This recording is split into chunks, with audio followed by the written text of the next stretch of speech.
Hey everyone, Richard Bass here from Thriving with Richard Bass. Today we're exploring a topic that's essential for effective gentle parenting, understanding how to adapt your approach as your child develops. As both a special education teacher with over a decade of experience and an author of several parenting books, I've seen firsthand how strategies that work beautifully for toddlers can fall completely flat with teens. One of the biggest misconceptions about gentle parenting is that it's a one-size-fits-all approach. In reality, gentle parenting principles stay the same. Respect, empathy, appropriate boundaries, and guidance, but how we implement these principles must evolve as our children grow. Today, I'll walk you through each developmental stage, from infancy to adolescence, and share concrete strategies that honor both your child's growing capabilities and their continuing need for guidance and boundaries. Let's dive in. Infancy, 0 to 12 months, building trust and security. During this foundational stage, gentle parenting focuses primarily on key developmental needs: attachment and bonding, consistent caregiving, responsive interactions, physical comfort and security. What works? Responsive caregiving. Meeting needs promptly helps build secure attachment. Contrary to some beliefs, you cannot spoil an infant by responding to their cries. Predictable routines. While staying flexible, establishing gentle rhythms to the day helps babies feel secure. Physical connection. Holding, carrying, and positive touch are crucial for neurological development. Verbal narration. Talking through what you're doing, I'm going to change your diaper now, sets the stage for respectful communication later. What doesn't work? Rigid scheduling. Forcing strict schedules often works against biological needs. Cry it out approaches. These can increase stress hormones and undermine secure attachment. Expectations of independence. Infants are biologically designed to be dependent. Real example. In my work with new parents, I often hear concerns about teaching infants to self-soothe. Here's what gentle parenting looks like. My 10-month-old was having trouble sleeping. Instead of forcing him to cry alone, we created a soothing bedtime routine with dimmed lights, soft music, and consistent steps. When he wakes at night, we respond but keep interactions minimal. Over time, he's learning that nighttime is for sleeping while still feeling secure that his needs will be met. Remember, during infancy, we're not parenting behavior. We're building the neurological foundation for all future development through responsive caregiving. Toddlers, 1 to 3 years, balancing independence and boundaries. The toddler years are often challenging as children discover their autonomy while lacking self-regulation skills. Key developmental needs: exploration and discovery, growing autonomy, language development, beginning emotional regulation, with significant adult support. What works? Limited, meaningful choices. Would you like the red cup or the blue cup? Gives control within boundaries. Environmental preparation. Childproofing reduces unnecessary conflicts and creates safe spaces for exploration. Visual supports, simple picture schedules, or first-then boards help toddlers understand expectations. Redirection and substitution. We don't draw on walls, but you can draw on this paper. Acknowledges the desire while redirecting the behavior. Naming emotions. You're feeling frustrated because the block tower fell helps build emotional vocabulary. Consistent, simple boundaries. Focus on safety and respect with clear, repeated limits. What doesn't work? Complex reasoning. Toddlers can't process long explanations about why they shouldn't do something. Punishments like time out. These don't teach alternative behaviors and can trigger abandonment fears. Expecting immediate compliance. Toddlers need processing time and often benefit from transition warnings. Inconsistent boundaries. Changing rules based on your mood creates confusion and testing. Real example. When a toddler has a tantrum in the grocery store, gentle parenting doesn't mean giving in or punishing. It looks like, I see you're really upset about not getting candy. It's hard to want something and not get it. I'm going to help you through these big feelings. Would you like a hug or some deep breaths? When you're calmer, we can continue shopping. If the tantrum escalates, it might mean calmly leaving the store while maintaining the boundary. We need to leave now because it's too hard to be in the store right now. We can try again when you're feeling better. The key with toddlers is remembering that their behavior isn't malicious. They're experiencing intense emotions with minimal regulation skills. Our job is to be their external regulator while gradually helping them develop internal controls. Preschoolers, 3 to 5 years, developing emotional intelligence. Preschoolers are developing more sophisticated social understanding and beginning to internalize rules. Key developmental needs: social skill development, impulse control, still developing, emotional vocabulary, imaginative play, rule understanding. What works? Problem solving together. What could we do differently next time? Engages their growing cognitive skills. Visual emotion charts. These help children identify and express feelings appropriately. Social stories, brief narratives that walk through challenging situations before they happen. Natural and logical consequences. When you throw sand, you need to leave the sandbox until you're ready to keep the sand down. Connects behavior directly to outcome. Praise effort and process. You worked so hard on that puzzle, rather than just good job. Playful approaches, using puppets, stories, or games to teach concepts. What doesn't work? Shame-based discipline, you're being bad or you should know better. Damages self-concept. Focusing only on behavior without addressing feelings. This misses important teaching opportunities. Expecting perfect self-control, preschoolers' brains are still developing impulse control. Abstract consequences. No TV tomorrow for hitting today doesn't create meaningful connections. Real example. When a preschooler refuses to share a toy, gentle parenting might look like, I notice you don't want to share your new truck with your friend. It's special to you. Sharing can be hard. You have some choices. You could offer a different toy to your friend, take turns with the truck, or put the truck away until you're ready to share it.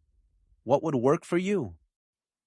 This approach acknowledges feelings while teaching problem solving and still maintaining the expectation of respectful interaction.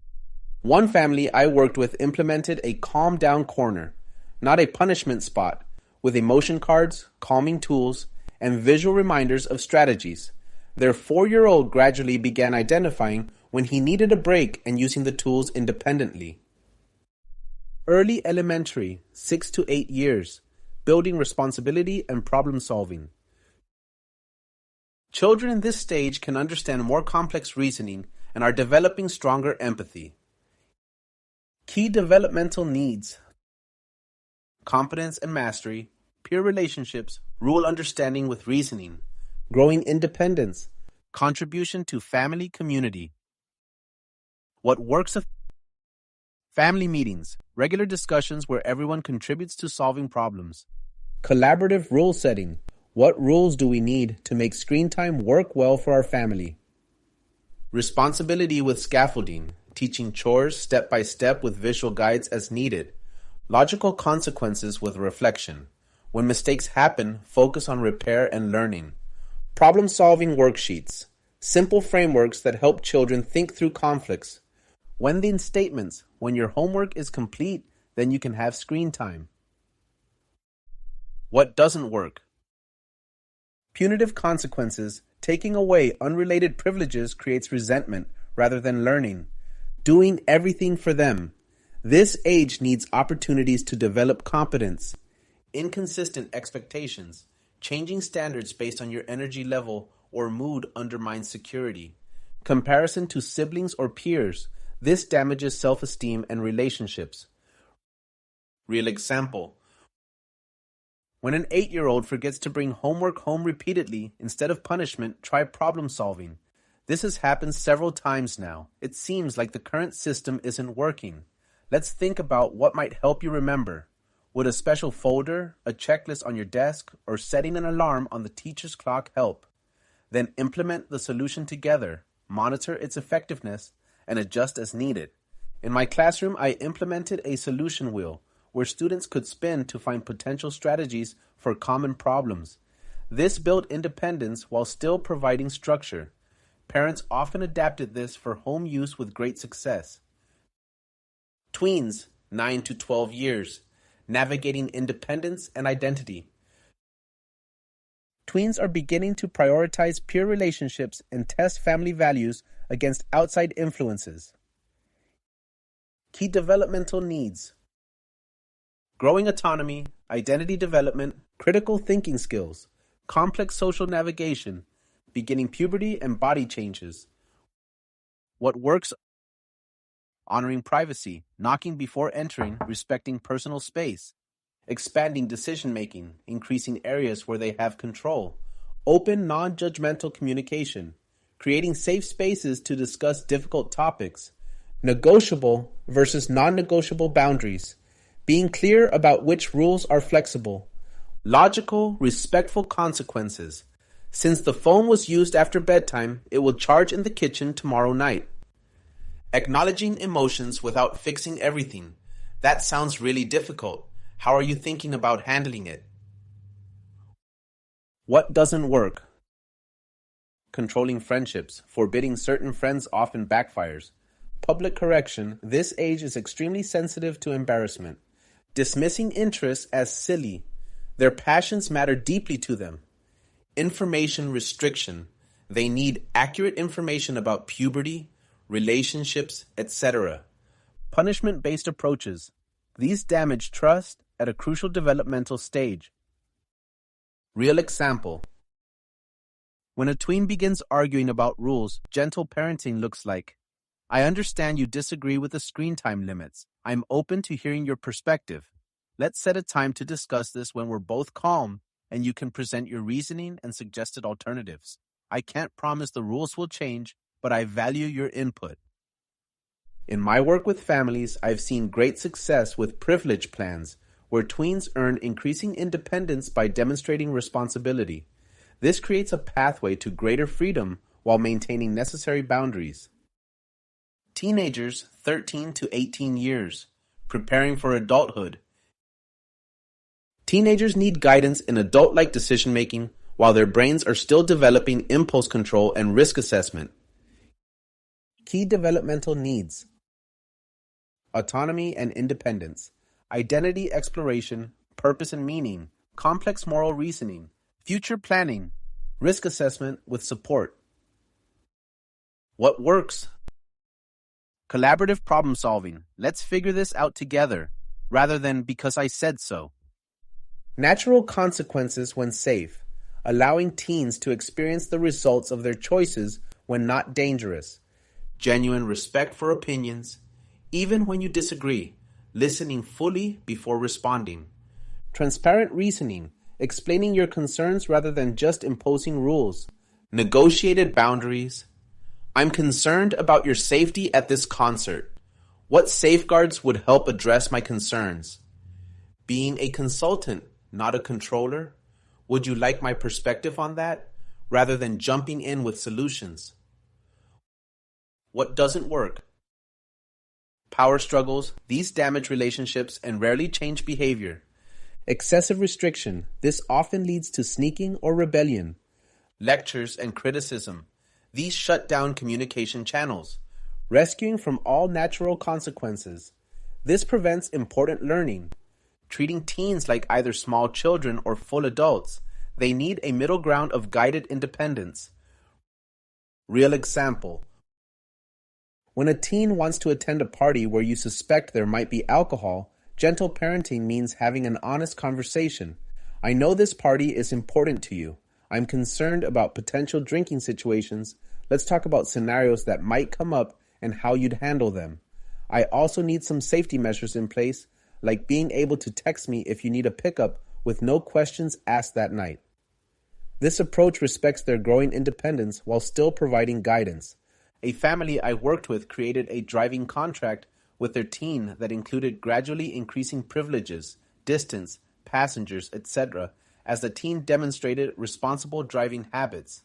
This approach balanced the teen's desire for independence with the parent's safety concerns.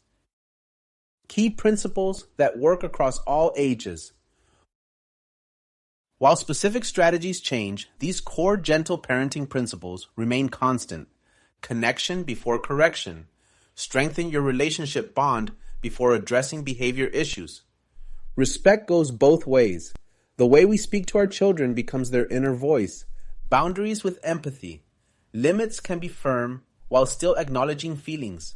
Focus on teaching, not punishing. Discipline means to teach, not to punish. Consistent expectations. Children of all ages need predictability. Model what you want to see. Children learn more from what we do than what we say. Meet developmental needs. Understanding typical development prevents unrealistic expectations. Common pitfalls to avoid. As we adapt gentle parenting across developmental stages, watch out for these common mistakes. Getting stuck in past strategies.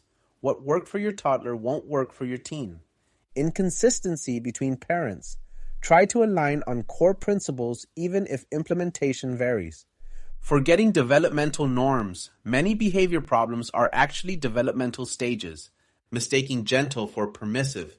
Gentle parenting still involves clear boundaries at every age. Expecting perfect behavior.